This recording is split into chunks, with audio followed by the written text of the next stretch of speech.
Belajar dari lebah dan lalat. Hidup tergantung dari hati dan pikiran.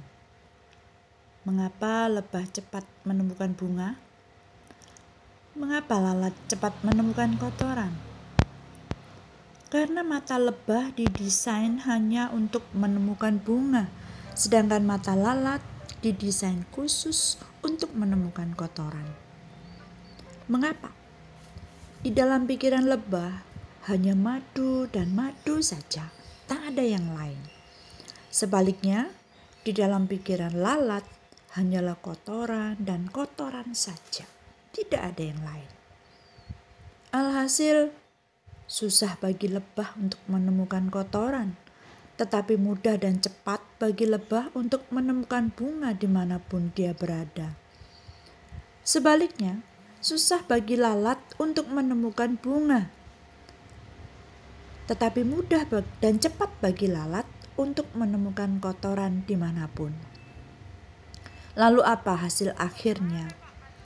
Lebah kaya akan madu yang sangat bermanfaat, sedangkan lalat kaya akan kuman penyakit. Apa yang Anda pikirkan akan menghasilkan apa yang Anda lihat. Apa yang Anda lihat akan menghasilkan apa yang Anda peroleh. Hidup ini sangat tergantung dengan hati dan pikiran kita. Kalau hati dan pikiran kita selalu negatif, maka apa saja yang kita lihat akan selalu menjadi negatif. Dan hasil akhirnya adalah sebuah kehidupan negatif yang penuh dengan permasalahan. Kalau hati dan pikiran kita selalu positif, maka apa saja yang kita lihat akan selalu menjadi positif. Dan hasil akhirnya adalah kehidupan positif yang penuh dengan kebahagiaan.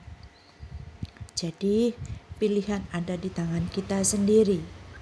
Damai sejahtera Allah yang melampaui segala akal akan memelihara hati dan pikiran kita di dalam Kristus Yesus, sebagaimana diungkapkan dalam firman Tuhan dalam Filipi 4 ayat 7.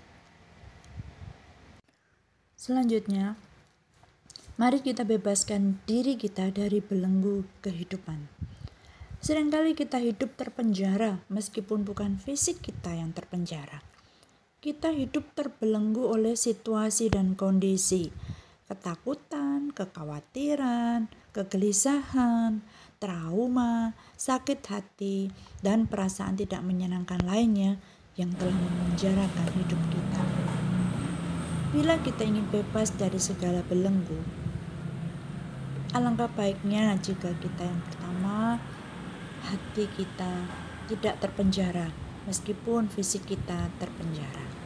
Dengan kata lain, kita tidak larut dalam situasi dan kondisi yang membelenggu kita. Buktikan dengan kondisi seperti itu, kita masih bisa memuji dan menyembah Tuhan dengan sukacita. Bukankah Mazmur 25 ayat 8 mengatakan Tuhan itu baik dan benar, sebab itu Ia menunjukkan jalan kepada orang yang sesat.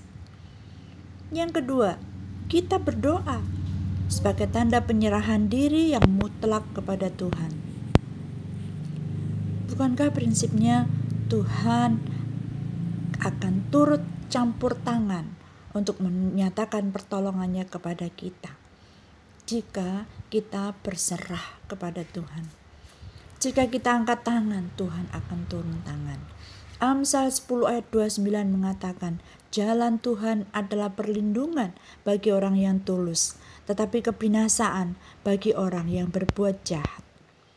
Dan yang ketiga, usahakanlah kita menghadapi penderitaan dengan selalu dekat dengan saudara seiman, agar akan ada saling menguatkan dalam situasi seperti itu.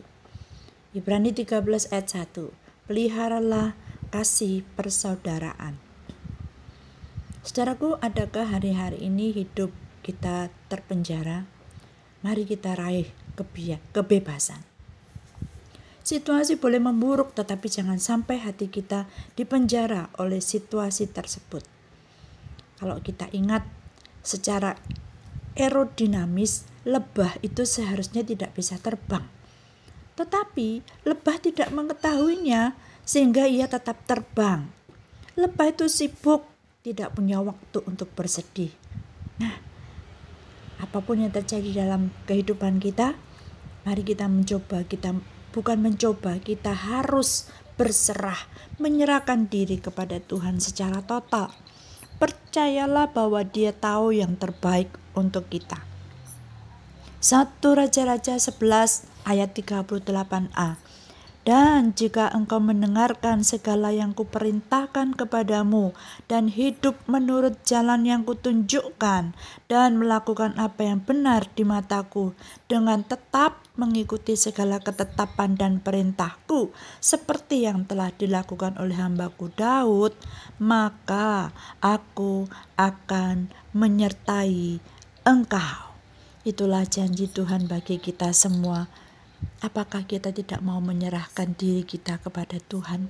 Tangannya kuat, pertolongannya tepat, dan matanya selalu menjelajah, melihat kita sampai ke dalam dasar hati kita yang paling dalam. Jangan kecewakan Tuhan, jangan menyusahkan Dia. Roh Kudus jangan didukakan. Biarlah kita mengerti, memahami betapa panjangnya, lebarnya, dan dalamnya kasih Tuhan kepada kita semua. Tuhan Yesus memberkati kita. Amin.